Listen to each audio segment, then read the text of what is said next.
joined noon till 1 Fridays. Bryce Jones, barbecue pitmaster. He is like the lead. He's Smoking Aces competition barbecue team. And they were in competition last weekend amidst the horrific weather. What's up, brother? What's going on, man? Not much. How's your world? How'd the competition go? It was good. The rain held off until we were pretty much done. I mean, it rained a little bit on Friday night, but it went good. Yeah, how'd y'all do? So we got first place ribs, first place chicken, sixth place brisket, grand champion. And I got second and open. Now, what did you put in? Did you do your just wrap? Yeah, I did my poppers, yeah. Come on, man. You got to mix it up someday. They're undefeated. Why? It's like cheating. You know everyone's going to like them. Yeah, well, I got beat by bacon wrap stuffed pork tenderloin. So, I mean, same thing. Ooh, but that's good, too. That's hard to argue with that, too. So, first place in everything but brisket, and brisket got sixth. It was the worst brisket I've cooked in 3 years, too. Did you know it? Yeah, I knew it. You can ask anybody on the team. I said it as soon as I said, this is the worst brisket I've cooked in 3 years.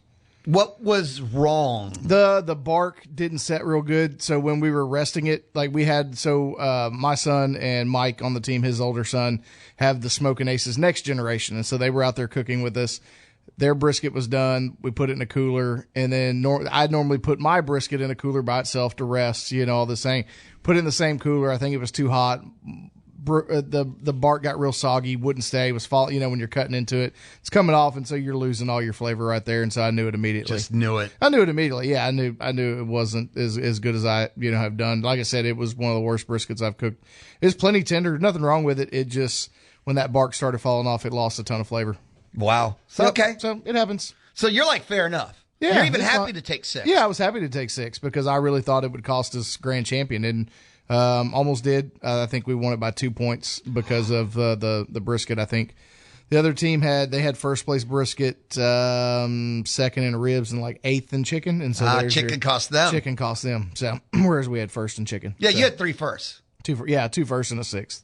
And then second, open doesn't count towards grand champion. So it's just the other category that's there. It's just money. So a great weekend. Yeah, it was a good weekend. The rain, as soon as brisket was done, turned in, we're kind of sitting under the pop-ups. It came down for like 2 minutes, rained real hard, and that was pretty much it. Then it kind of lightly rained while we were kind of packing up, which was annoying. But yeah, the weather held off. So congratulations. Thank you. That's fantastic. Yeah, it was a good weekend. Yeah, you don't seem excited. No, it's just, it was a week ago. So, it's like it's Dude, y'all don't compete enough. You do like 4 in a year, maybe? Yeah, maybe. To win one and be like, Yeah, it's just, another I bet the other guys are excited. Another cook-off. So, our kids, the next generation, I think they finished 4th overall. So, they had like 3rd ribs, 3rd chicken, and like 8th in brisket or something like that. So wait a minute. Hold on. Smoking Aces, the next generation. Sounds like a bad movie sequel, but so all of your kids did a team? Yeah. So the ones that are over 18. So yeah, can't do it if you're under. You got to be in the youth division. But that's pretty awesome. Yeah, so they had a good day too. So it was fun. That's freaking awesome. Yeah. The kids are doing it. It was a good day. So I guess after going to your competitions, hearing about your competitions, like father, like son, they're really following in the footsteps. Yeah, they want to beat us. They don't. They just want to beat us, which didn't happen. Not going to happen. They're the next generation. The next generation for a reason. So, but you do get a little worried when they get that 3rd place call. They get the call for 3rd place. You're like, okay, well, we're either one of the top 2 teams or we're not even top 10. Which we didn't think that, but you just never know. I didn't hate my ribs this time. They were pretty in between. They were good. Chicken, we never tasted it, so I'm assuming it tasted the same as it always does. But, so good weekend. Sounds like a great weekend to me. Yeah. The rain holding off was big. Made it nice. Because just to go back over, we talked about it a little bit last time, but with the rain, you have temperature fluctuations. Like if it had been raining all night while you were cooking, that can lead to anything. Yeah, we don't have our pit's not on a covered trailer, so normally a pop-up. We have a designated pop-up that has a nice black, stain on the top of it from being atop the smokestack, and keeps the weather off of it real well. It's plenty big enough to cover it, but if your pit starts to get a little water on it, and it just cools it down, and so it's just no fun sloshing around in the the wet. This is a lot of them are out in the middle of an open pasture or something like that, and so which this one is. So there's it gets muddy around there. Your feet get wet. Like it's just no fun when it's bad weather. And you have to have someone all night then for sure. Yeah. If it's raining, you gotta have somebody watch. We have somebody watching all night regardless. So Smoking Aces competition team, another first place. Yeah, we usually have somebody where they got a chair that reclines all the way that sleeps right next to sleeps right next to the fire pit. So sleeps next to the fire pit. Yeah, gets a little sleep. So congrats, man. Thanks. Do you know when you're competing next? No idea. I mean, there's some other ones, local ones coming up here in the next couple of months. Depends on the weather and how hot it is. I was going to say, you don't do summer. Summer right? sucks, man. It really does. Which sucks because from here, that's like April to like October. Okay, but, you say, I was going to say, summer here is 6 months. I know, and it's tough. Now, the ones that are, I wouldn't say indoors, but over a covered area, like at a fairgrounds or something like that, are not so bad because you're out of the, it's still hot, but you don't have the sun beating down on you the whole time because you're under a covered space. Pop-up tents in the middle of a pasture just don't do it. You came out to that one in Hempstead that one time that it's just brutal. So it's just not a lot of fun unless they're right here and it's something, the summer's tough too because we're all taking vacations and, it's so the summer's tough, but there's the one we always do in September for sure. That's usually the second weekend of Aggie football season, but that's... You always pray they don't play anyone important that day. Yeah, I mean, last year they played Notre Dame. We watched it out there. Worked out pretty well. So, that one wasn't a bad one. So I think that every year, outside of like 2 years, 1 year we played Clemson and 1 year we played Notre Dame. Usually it's a scrub team, so it's not that big a deal. Fair enough. Which of the Aggie baseball games are you going to this weekend? Tonight, yeah. So tonight, tomorrow, daughter's got prom. I've got a crawfish function to go to, and then which I'll still be watching. And then Sunday, the weather dependent, kind of. I'm not gonna go sit in the rain when I can watch it from the house, type of deal. So you have time. What's a crawfish function? It's we do the Go Texan cook off every year. They do a crawfish bowl every year to raise more money. Got a table, sponsored part of it. Got a table, so it's all you can eat crawfish. So okay, go into that. I've never heard anything called a crawfish function before. Yeah, that's what it is. It just sounds like you're going to go eat crawfish. It's all you can eat crawfish. Yeah. Okay, that's not a function. You're just going to go eat. It is a function when you own a business and you're out there working at the same time. Oh. You know what I'm saying? Like, you didn't mention that part. Well, yeah, that's part of it. Just like you're going to eat crawfish. No. Okay, so you're going to tonight's game. Yes. Your gut tells you what's going to happen this weekend. I think it's going to be tough to win more than one game this weekend. Just based off that's the game Aiden Sims pitches, because right now Sadeo hasn't been good enough to give you a lot of hope that you think you can win that game. Sundays now is probably a bullpen game, I guess. Weston Moss going back to the pen, which I agree with. I think it was my son. I was like, Weston just doesn't look the same on the mound as a starter as he did when he was a reliever. So I like the move of Weston going back. You just don't really have anybody to replace him as far as a starter, but I don't. Sadeo obviously has the stuff. I mean, he's striking out 8-10 guys every time he's up there. He's just prone to the long ball, and we'll see what the wind's doing tonight. I'm not, right now it seems okay, but this time of year the wind's usually blowing out, so I think it'll be hard to win the series. You hope to steal one maybe against a good baseball team, but we'll see. The good thing is it is at home. Olsen will be pretty electric with Schloss coming back, and there will be lots of fun had, I think, at least before the game starts, and see where it goes from there.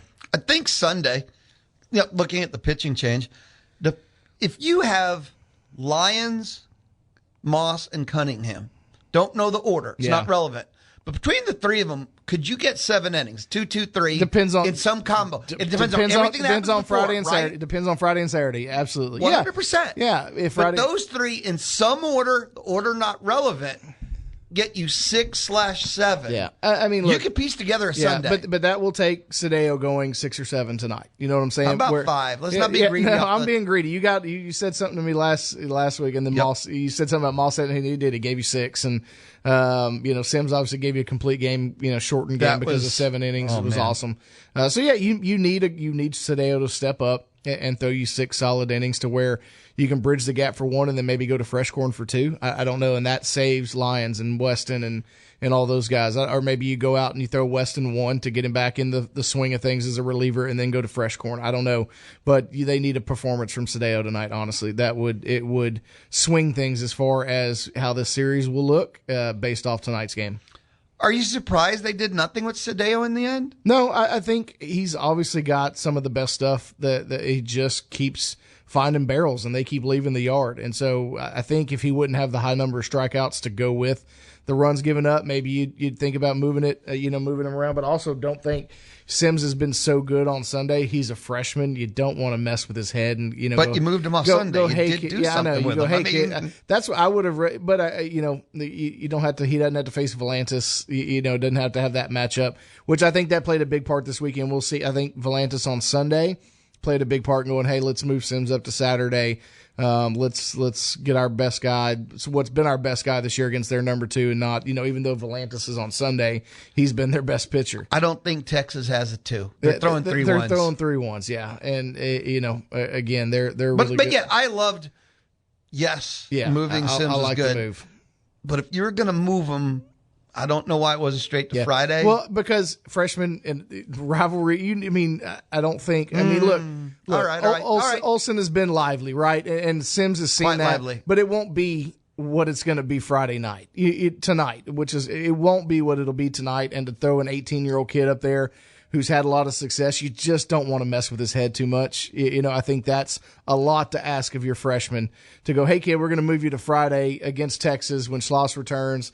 At night, I think it was too big of an ass this weekend to move him. So he should have been moved last weekend, so he'd be ready for this weekend. Maybe, but I don't. I think it was too early. No, it was Thursday. I think it was too early to jump the gun. Thursday. Yeah, it's the short rest. Yeah, because of the short rest he threw Sunday. Yeah. Yep. So yes, I think this makes the most sense. I just don't think you can put him on Friday night yet. I'm sure you could. It'd be awesome to see if you did and he went through 7 scoreless, or then you're okay, he's this guy. But I think it's a lot to ask of him to make that jump. I can buy that on this weekend. It's I this weekend. Any other weekend, I'd probably be okay with it. I can buy. I can completely buy that. It just always seems like there's something. Yep. Well, look, the Easter weekend played into it. Them having to play on Thursday after playing the weekend before. So yeah, I think it's the perfect time to move him up just a little bit. He already went on 2 days short because he's the Sunday guy and he had to throw Friday, and that wasn't a day short. It was 2 short. Yeah, at that point, it's not short. 5 days is 5. Just because they're getting 7 days between a start, that's not what they're expecting. 5 days is plenty. So I hope Cedillo throws a no-hitter, and that way all the doubters and haters and so forth, they can just flip everyone off. I'd be fine with that. Well, even if he throws a no-hitter, there'll still be doubt. This is and if he throws a no-hitter, it's an outlier to what the rest of the season has shown. So I do hope for. Look, he's had times when his stuff is really good, and it's for a couple of innings, and then he finds some barrels, and then there hasn't been a start that his stuff hasn't been good for some stretch of that start. I know he just hasn't put it all together yet, and so.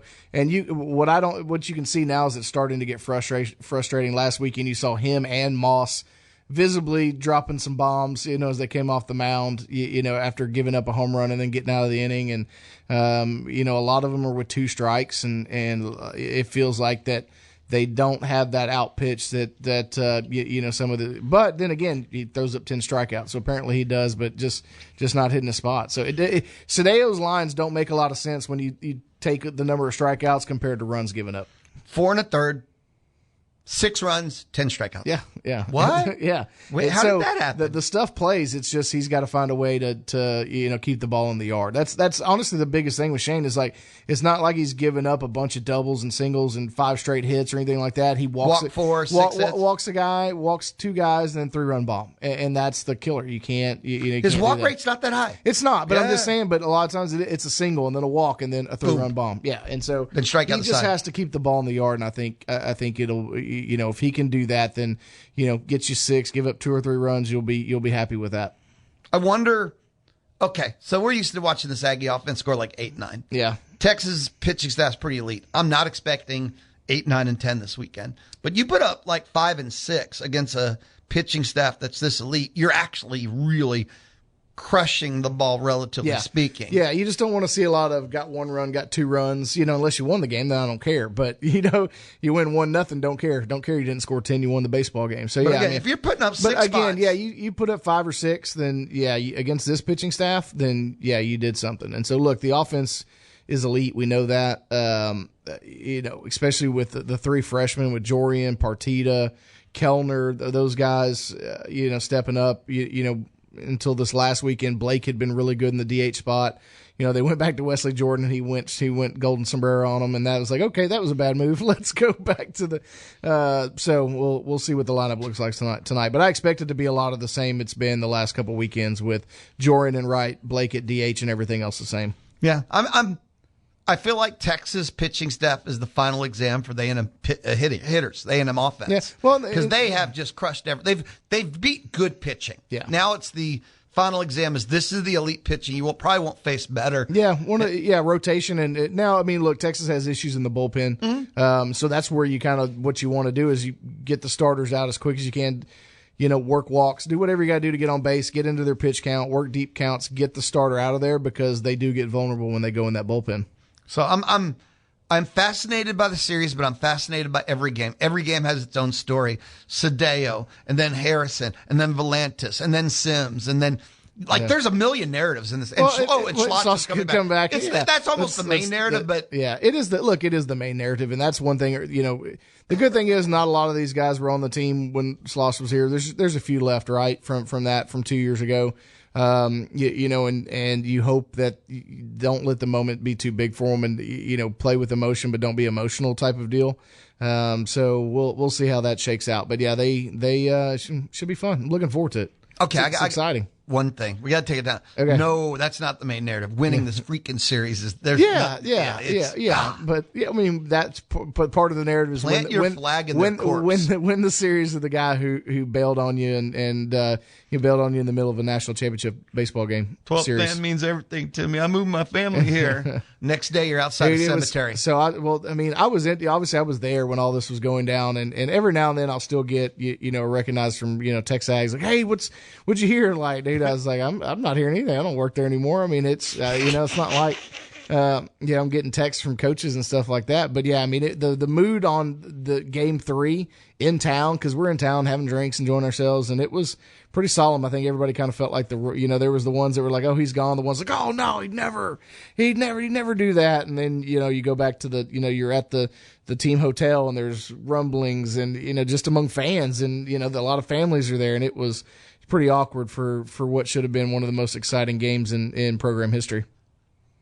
I keep seeing that he threw the game, and I don't think that's the right phraseology. I think he provided a distraction that made the game harder to win, but I don't think it's correct that he threw the game. No, he didn't throw the game. Look, the guy wants to win. I mean, look, we all hate him because he left because he's a good coach. He was the best coach we've had in a long time.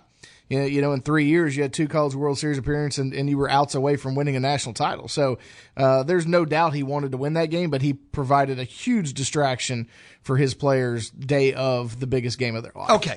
Thank you. Yeah, I'm not going to say he threw the game. People phrase it as he threw the game, and I'm don't think so. Yeah, he made a distraction that made it harder, unnecessary. That was unnecessary. But he didn't throw the game. It's not like he had money in Vegas on the long ones. No. We'll be back. Conversation's just beginning. If you want to get in on the conversation, I recommend texting 979-693-1150. Hit send after you figure out what you want to say. We'll see what's up inside the Texas Mobile One Lube Express inbox. Texas Mobile One Lube Express, owned by Gabriel Garcia. It's the Louie Bellina Show, Friday on The Zone. The Money Machine opens again April 20th. Another chance to win $5,000 from The Zone. The Louie Bellina Show from inside the Charles Schwab studio. Low cost, full service, and in my world, best of all local. That is Schwab. And how do they get to be best of all local? Mark Sim, right here in College Station. You get to experience a modern approach to wealth management. Find Mark online at schwab.com/College Station. Charles Schwab and Company Incorporated, member SIPC. Hey, Brice, how do you feel? How do you take in, all right, transfer portal opens for basketball, and it's like, man, I was fired up like the whole week before because I can't wait to see all the people that Bucky are bringing in. And Ruben Dominguez is gone. Pop Isaacs is gone. I didn't take into account for all the players that were going to leave via the portal. Yeah, well, they're in the portal. They're not gone yet. I think in basketball, more so than any sport, guys get in the portal, test the waters, see how much money they can get, see how much money A&M will offer them to stay. Like, I don't know. So, yeah, I mean, look, basketball, it seems kind of crazy. It's impossible to follow, and You obviously don't know of any of the names because basketball recruiting is not as big as like football. Like some of these guys go to the portal like, oh, I remember that guy. He's a 5-star. A&M recruited him. But basketball, you have no clue who these guys are unless you're just like a hardcore college basketball guy. So I'm just wait and see. Just wait and see. It's interesting. I heard, where did I hear? That Bucky and no, I can't talk about that. Never mind. Never Okay. mind. Yeah. Secret. Yeah. You No, can't well, know. no, you just don't know. You know how it is when Yeah. people tell you stuff. It's like, oh, I can't talk about that. But last year, Bucky had to bring in 14 new people. Mm-hmm. This year, it's going to be double digits too. Yeah, I mean, look. And he's kind of going to be starting over again. And that's and because he has a unique system, they're going to have to start over. So because he plays so many guys. Are they not going to? But does that mean they're not going to be able to move forward this year? I mean, look, Zach Clements is coming back. He announced it. And Mbako is supposed to be coming back. You know, but he didn't play. Yeah, but he was practiced, your. But I mean, you're only NBA guy on the roster probably. But yeah, I mean, look, I think every year you're starting over. They need 2 guards. I know Marcus Hill's trying for another year of eligibility, but who knows if that happens. So you need guards. You need another big, but apparently, the boosters have stepped up. A&M has plenty of money to kind of throw around for basketball based off this season. And, but yeah, I think every year in college basketball, you look around, every team is almost starting again from scratch. How do you move forward in a Bucky Ball system, though? You keep 1 or 2. I mean, that's the question. Other systems, you don't learn from scratch, though. Yeah, but you go in this system, you go get a couple of guys that you can lean on, and then the rest are what we saw this year. Those guys that can press and play full court and play fast and scrappy. And not to say they're not talented, but the one thing you were missing was that big man that you needed to score. You need somebody who could, give you 18, 20 points a game to go along with, all the complementary pieces. So I don't know. I don't know how he keeps it up because, again, the problem they have with this system is they have to play so many guys. That's got to be a hard sell sometimes. It's when you're recruiting a guy, say, hey, you might play 25 minutes a game. Every 4 minutes you're coming out of the game for a rest. And, sometimes the stars, they don't want to do that. That's for me looking at the Pop Isaacs thing. He's gone because he wants more minutes, and you can't get him under the Bucky system. So I'm wondering, on the recruiting trail, the attraction is everybody. You're going to play here. Now I wonder if the negative is you're only going to play so much. Well, and I think the concern, I think there were concerns on both sides because for half the year, you didn't get the Pop Isaacs you thought you were going to get. It didn't look like he was bought into the system. He didn't like being rotated in or out. Maybe that was, went against his game, against the flow. He needed to be in there more and, get a better feel. But, I think that one was probably mutual just because you couldn't figure out which Pop Isaacs were you going to, if he came back, do you get the guy who's fully bought in and had a great, kind of end of the season? Or do you get the guy that's frustrated the first part of the year and you're not getting what you think? So you'd rather go in the portal, find, it's not like Pop was, averaging 15, 20 points a game. I think he averaged like 8. So it's not like you're losing this, huge piece to the puzzle. It'd be nice to have that experience back, no doubt. But I think you can go in the portal and replace it pretty easily with somebody who you think will be more bought in and fits it a little bit better. Well, Pop, because Pop, look, whether Pop it was was health or buy-in, he turned the corner Pop, down the stretch. He did. Pop didn't want to come to A&M. He was going to Houston, right? Yep. He was going to U of H. And then their star guard decided not to go pro. So then he was kind of stuck. And A&M didn't have room for him. A&M had a spot for him. And that's, A&M wasn't his first choice. So it's not surprising at all to see him. I guess Dominguez was a little surprising, but shooters are, very, very valuable in the portal. And so I could see him testing the market and see what kind of number he can get. Yep. Well, yeah. I think he'd probably prefer to go somewhere where he could play 29 minutes and shoot and not play 22 minutes and play. But doesn't have to play the style of defense that he has to play now to maybe wear his legs out, which would affect completely understanding, which would affect his shot. So, yeah, I mean, it's again, it'll be interesting to see what they do. I know it's just opened up. They're just starting to, get visits lined up and those things. So it will be interesting to see with him having a full the full portal time to get whoever he wants, who can he reel in? Because we saw what he did with limited time. Yeah. Okay. And okay. So when a coaching staff prepares, because you started working the portal a month or two before the season ends. You started tracking guys you heard were going into the portal. Yeah. Did you know you were losing everyone? Yeah. because you knew who you were going to lose, but did you know you're going to lose everyone? Well, I mean, I don't think you're losing. You've had 2 guys go in the portal. You act like the whole team left. Well, they had you act 8 like it was that were out of eligibility. Yeah, I know, but that's not what we're talking about. We're talking about transfers. Like, you already knew those 8 were going no matter what. You knew that. I knew that. Like, let's not act like it's some big surprise now because 2 guys went to the portal. 2 guys that averaged less than 10 points a game. So I don't see it as an issue. It's not like they were just filling it up. I mean, Dominguez went 0 for 100, it felt like, for 5 straight games. So it's not like you're replacing these key pieces that can't be replaced. They're very replaceable. I disagree on the Pop part. That's fine. Okay, that's fine. Because the way he finished, they wouldn't have made the tournament without him. Yeah, but that was a span of 6 games. No, the final. Yeah, I guess so. 6 games, right? That's a month. Yeah, he 6 games. When they finally started him, he showed you what he could be. Yeah, so I don't see it as a huge loss. All right. His attitude throughout the season, you could tell. I don't think he liked a lot of his teammates. I don't know if he liked the coaching staff, and I could just be reading body language totally wrong, but it just didn't look like he was having a good time. So I'm good with it. I could never figure out what was going on between when he finally got healthy and when. Yeah, let's not forget that he was injured for the first part of the year and kind of played through it. Like, not hating on the guy at all. Like, he was a big piece to why they, got to the second round of the NCAA tournament. So, it's just, I just don't see it as a, this huge loss that you can't replace. 979-693-1150, 979-693-1150. You can light up the Texas Mobile and Lube Express inbox. Texas Mobile and Lube Express, owned by Gabriel Garcia. Questions, comments, opinions, anything that's stuck on your mind, you can light up the Texas Mobile and Lube Express inbox. We'll take a timeout. When we return, I think we got to go. No, I don't want to do Astros. There's no point. I can't. No, let's not talk Astros. Too painful? I'm in a good mood. Okay, let's not talk Astros. That would depress you too much. Yes, it will, because you jinxed the entire season. I hope you know.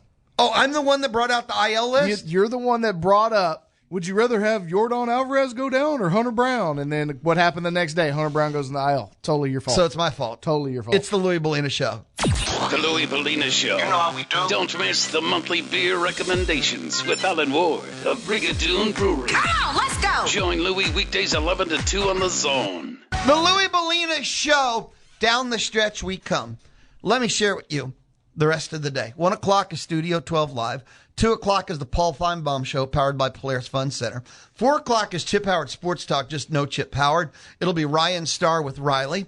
And then at 6:45, Game 1, A&M, Texas. I've never called it the Lone Star Series, but it is. And that'll be on here on The Zone, 1150 AM and 93.7 FM. You can listen on the Zone app. You can listen at radioagland.com, and you can tell Alexa, play Zone 1150.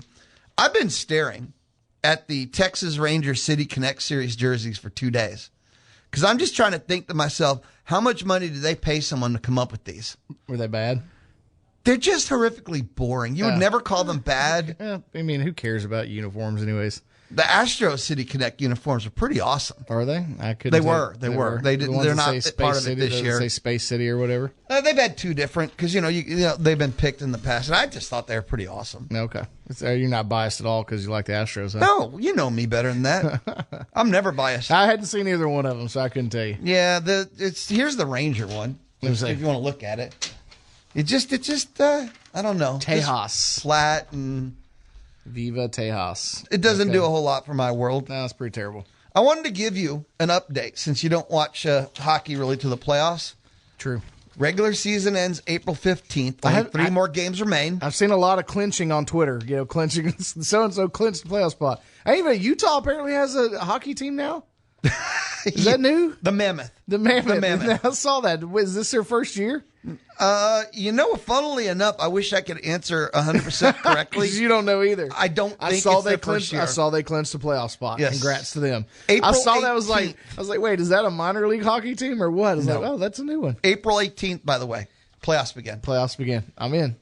The Stars are in, right? Oh, Stars are second are they best favorite? in the West. Second best? Second best in the West. They're going to play the Wild, where let's just say that's rivalry. It is for Minnesota. They hate Dallas more than they hate. Wow, Minnesota's so far. They should be mad at Canada, not Dallas. No, because that's where Dallas left from. Oh, is it? Yeah, I didn't know that. Oh yeah, Dallas stole their team. There's a lot of hatred in there, and I will be watching playoff hockey though. Okay. I know nothing of about hockey. Well, program it in your phone April 18th. Okay, I'll put it on my calendar. Do not miss. Do not. I'll make sure you don't. Okay. I'll remind you. The Astros. I thought we weren't going to talk about the Astros. Look, you wanted to be happy. Yes. Seattle Mariners. Oh, we got swept by the Rockies. Why do I think we're going to beat them? We jinxed the hell out of the Astros. You know that, right? What do you mean? Like, last week we talked about how they should win 6 straight because they had the A's and the Rockies, and we were arguing. I told you that they don't beat Oakland. We were arguing who. I told you they don't beat Oakland. Yeah, Oakland or the Angels. But the Rockies, we expected them to beat the Rockies. And I did. And they got embarrassed by the Rockies. We were also arguing, you were arguing with me about which player you'd rather lose. No. Yes, you did. No. Anybody that listens to this show religiously, I know y'all are out there, were we not arguing about it? And Lou said he'd rather lose Hunter Brown for an extended period of time than Jordan. Or maybe it's the other way around, and then Hunter Brown went. So you don't even remember this. And then Hunter alleged. Brown went on the IL like 8 hours later. Totally your fault. So you don't even remember this alleged conversation. Hell out of the Astros. I remember it. You were wrong, and you made Hunter Brown go on the IL. You hurt his shoulder. So they play a weird 4-game series with the Mariners. That's Friday through Monday. True story. They play the Mariners, who just got swept. If the Rangers could sweep you, anybody can sweep you. Yeah, the Mariners have been playing pretty bad. Mariners have lost like 5 or 6 straight, something like that. Yep, they're awful. Yeah. The whole division's awful. Who are we kidding? Well, you said something that's a bottom line reality this year. Like the winner of the West probably isn't going to be very good. You win 80 games and win the division. So 82 is the 500 mark. You might win at 88, 86. I'm telling you, it's going to be close to 500 with this division unless 86? somebody gets hot. Yeah, it's going to be close. The Astros are on a 6-man rotation. Ime goes tonight. McCullers goes Saturday. Bolton goes Sunday. I don't know who that is. Burrows will throw Monday. Don't know him. That'll wrap up the series. They come home, and then it's your worst nightmare, bro. They open up another series with the Rockies. The Rockies, their worst nightmare. Javier goes Tuesday, and then the 6-man in the rotation is Arrighetti. Arrighetti, it'll be a second start back from injury, right? Arrighetti. First start. He's been in the minors. Okay. Now here's the weird part. Start back. Did Javier leave with an injury the other day though? Oh yeah, Colorado game. Jeez. Now here's the weird part. I thought, and we'll find out obviously on Sunday. I thought Arrighetti was going to take the Sunday spot, pushing Bolton, and Bolton would take that start Colorado on Wednesday at Houston though. So we'll see what they do because they can do anything they want right now. But it's a 6-man rotation, and you only have 2 pitchers. 6-man rotation. We've only heard of half of them before. The stubbornness to leave Ryan Weiss as a reliever when he's a starter, but they just want him to be a reliever. It's like they're putting their foot in the ground, going, He's not a good starter. He's not a good reliever. He was actually like a good bottom of your rotation starter. He's not a reliever. We already have too many starters, though. Already have too many. Why did they sign him? Yeah. Never mind. I already went over that. Why did they even sign him? Why did we sign anybody? Well, him, I don't get. But anyway, trying to move along.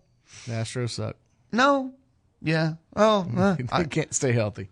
Their offense was the number 1 offense in baseball, and in back-to-back games, they scored like 1 run on game 2, 1 run, game 3 in Colorado. To be clear, in Colorado. Yep. It was a rough one. The Rangers, first place in the ALS Rangers. They are in L.A., take on the Dodgers Friday, Saturday, Sunday. Well, good luck with that. Rocker Friday, lighter Saturday. DeGrom goes on Sunday. Well, at least they got them. I don't know. Nobody's beating the Dodgers this year, so who cares? Are you one of those? Are you that doomy and gloomy about all this? Right now, with the way the Astros look, yes.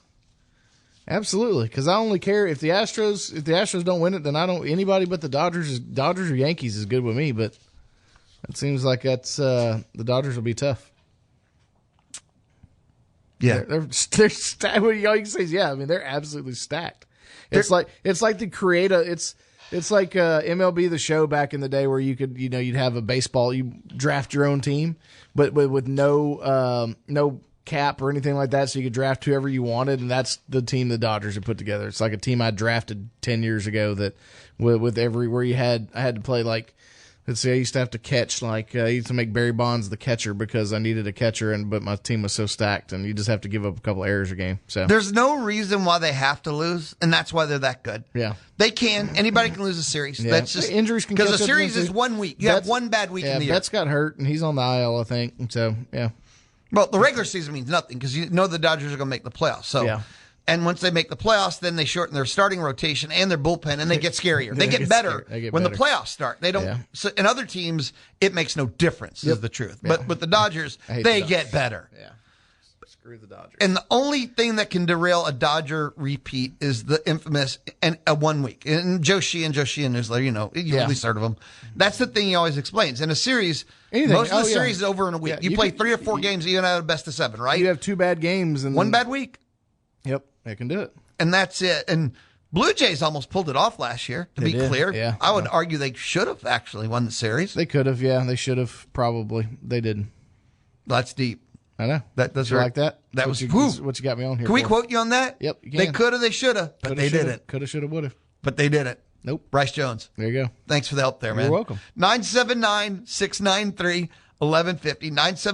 979-693-1150. Text. Light up the Texas Mobile and Lube Express inbox. Texas Mobile and Lube Express, owned by Gabriel Garcia. Odd question I got for you. Okay. How much have you thought of Aggie football this spring? None. Yeah, there's too much. I mean, baseball, you had March Madness, and then you got A&M baseball. The Masters are going on right now. Yeah, I hadn't thought about it, not one iota. I've asked. You're not the first person I've asked this question to. I've asked it about every other week because this is one of the weirder springs in how quiet. Normally, spring football, people have always talked about it, and you start thinking of next year, and you do the speculating, the guesscalating, right? Well, but this, and coming off a college football playoff berth, this kind of breakout 11-win season, I would expect more. Well, look, the only answer I have for it is with the transfer portal. You don't know what you have anymore until, you really don't. You don't have these guys that have developed. And there was a guy.